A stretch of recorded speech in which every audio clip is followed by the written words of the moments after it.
ஒரு சாப்பாடு நல்ல சாப்பாடு சாப்பிட்டோம் என்று திருப்தியோடு நம்பிக்கையோடு வந்தால் நிம்மதியாக இருக்கு. எதையோ தவறாக சாப்பிட்டு விட்டோம் என்று சந்தேகம் தோன்றினால் வாந்தி வருவது போல இயற்கையாக தோன்றும். அது உடற்கூற்றினுடைய விளைவல்ல, மனக்கூற்றினுடைய விளைவு. அதனாலே மனக்கூற்றை சரி செய்வதற்காகத்தான் இதனை ஆன்மீகம் என்று அவர்கள் அழைத்தார். உடலுக்கும் இதற்கும் சம்பந்தம் இல்லாத ஒரு நிலையாக இந்த மதத்தை அவர்கள் உருவாக்கினார்கள். உடலுக்கு அப்பாற்பட்ட நிலையாக இதை உருவகித்தார்கள். இந்த நிலைகளை சொல்லுவதுதான் நம்முடைய இதிகாசங்கள். இதிகாசங்களில் ஒவ்வொன்றிலேயும் நீங்கள் எடுத்தால் 2 எக்ஸ்ட்ரீம் நிலைகளை நீங்கள் பார்ப்பீர்கள். தசரதனுக்கு 60,000 மனைவியர் இருந்தார்கள். அது சாத்தியமா? அப்படி வாழலாமா என்கிற கேள்வியை விடுங்கள்.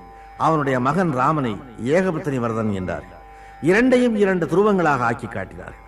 2 வாழ்க்கையிலே எந்த வாழ்க்கை சரி, எது நியாயம் என்றவர்கள் போதிக்க வரவில்லை. அந்த வாழ்க்கையை ஏற்றுக்கொண்டான் தசரதன், இந்த வாழ்க்கையை ஏற்றுக்கொண்டான் ராமன். ஆனால் இந்த வாழ்க்கையை ஏற்றுக்கொண்ட ராமனை